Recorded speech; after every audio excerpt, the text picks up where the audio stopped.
Hello everyone, this is Pory, and today we're going to take a look at Castle of Deceit, which was always the weird blue cartridge in my modest NES collection as a kid. It was released in 1990 by Bunch Games, which is essentially Color Dreams making budget games, if you can think of such a crazy thing. And on the cover, it's like has this really creepy guy in a hood shooting a light on the logo. And my copy always had the Blockbuster Be a Friend rewind when you reach the end sticker, because, you know, I'm gonna make sure to rewind this NES game at the end of the video. So let's take a look at it. So we start off on the title screen, which shows a castle on a mountain behind a bunch of clouds. Is that the Castle of Deceit? I guess. I love the gray text. It's just a pain to read on the obnoxious white background. And oh man, that music. After you press start, you get this cheesy message telling you to avert the doom and to begin now, and then it starts you on the Castle of Arrogame. The first impression upon starting up is that the graphics are pretty lousy, though that's kind of to be expected from a game that's by Color Dreams. I mean, Bunch Games, even though it's the same company. And the music sounds amateur to say the least. But what the heck are those things? A flying lizard? A floating hat? I couldn't even tell you. Those enemies are a huge pain though, because they hover up and down in what appears to be a general pattern, but if you shoot at them, they break the pattern and dodge it, which is pretty annoying to do any damage. It's something that I've noticed in other Color Dreams games like Captain Comic and Metal Fighter. So you basically platform through the stages and collect the keys to progress, avoiding this annoying alligator that shoots things at you, which is kind of a pain to avoid. Another big issue I have with the game is that you press B to jump and A to shoot. Maybe I'm just spoiled by the world of good NES games, but that's always been a pet peeve of mine.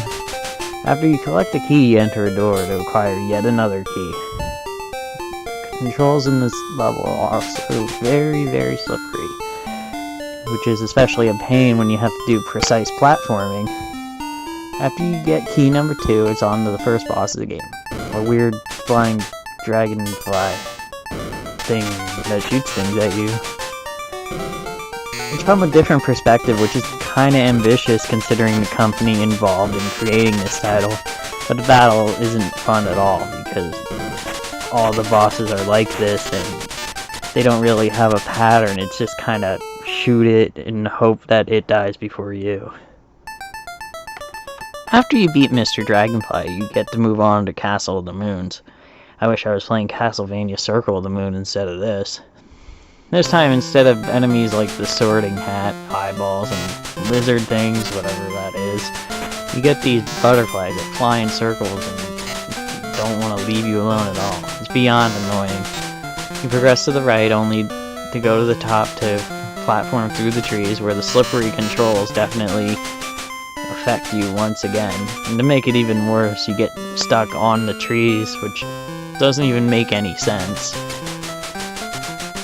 After several tries, you'll get the key and you get to face the next boss, which is the same style as all the other ones, but this time it's like a mantis head or something. It's weird. As anyone would, you get a game over, and it lets you hold A and press start to continue. But you only get to do that 3 times, but despite that, even after 3 times, the message still shows up saying that you can press A and start, but your continues are gone, so the game is just blatantly teasing you. After the Castle of the Moons, we arrive at the Castle of the Ages, where there's sloths? I don't know, I can't think of what else that would be. You go through and the spider webs that I had assumed were background decor damage you, but if you jump into the top of them, it doesn't damage you. What? You have to memorize the stage perfectly in order to figure out how to kill the sloths so you don't get hit. But then it's not so easy with the weird neon reapers. Is that the guy on the cover art? I have no idea. Basically, you have to leap through the reapers and hope that you survive, it seems, as they take away far too much health. And another ridiculous pure luck boss. Castle of the Winds is next. While I guess it's technically the best looking level, not that that's saying much, it's by far the most broken level that has been in the game so far. You have to collect a bunch of keys, but certain areas don't let you through with all the invisible walls and the weird area that teleports you for some reason. Then you have to deal with these really creepy hands that come from the ceiling and these enemies that look like if the Frankenstein monster and a thwomp from Super Mario 64 bred. After beating all these creatures and getting through the level, you get to the boss, which actually looks like a Mario 64 thwomp. Weird. Next up, we get a change of pace. The Castle of Poseidon. Water level. Yay. It's kinda schmuck-like, but that's using the term very loosely, but it's not as horrific as the rest of the game. And basically you can just stay on top of the level and you'll breeze through, more or less. And then you get another boss in the same style, and I don't even know what that could possibly be, honestly. This is the last level I got to before it became too much to progress with the limited continues. Castle of Flame, the obligatory lava level. There's all these silly lava monsters and you hit what appears to be a dead end. But of course, being that they don't know how to design a game, there's a door in the background you can hardly see. That makes sense.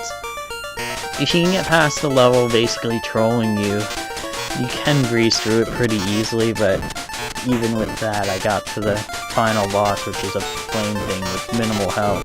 On my last continue.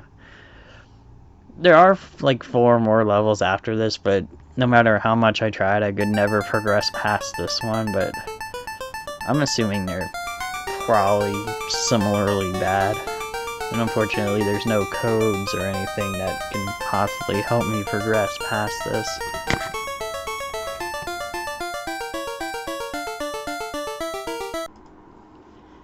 As you can imagine, much like the rest of the expanded universe of Color Dreams and Bunch Games titles, this game is pretty lousy. It definitely lacks in quality, it looks bad, it sounds bad, but yet it sort of has this almost charm to it, like something I can't even explain, which is probably just me looking back on the fact that I've owned this game my entire life, and honestly that's probably what it is. But this game is quite a bad egg, but it's a bad egg I have some weird affection for. Anyways, thanks for watching the video. Hope you liked it. If you did, hit the like button, subscribe if you're into it. Thanks.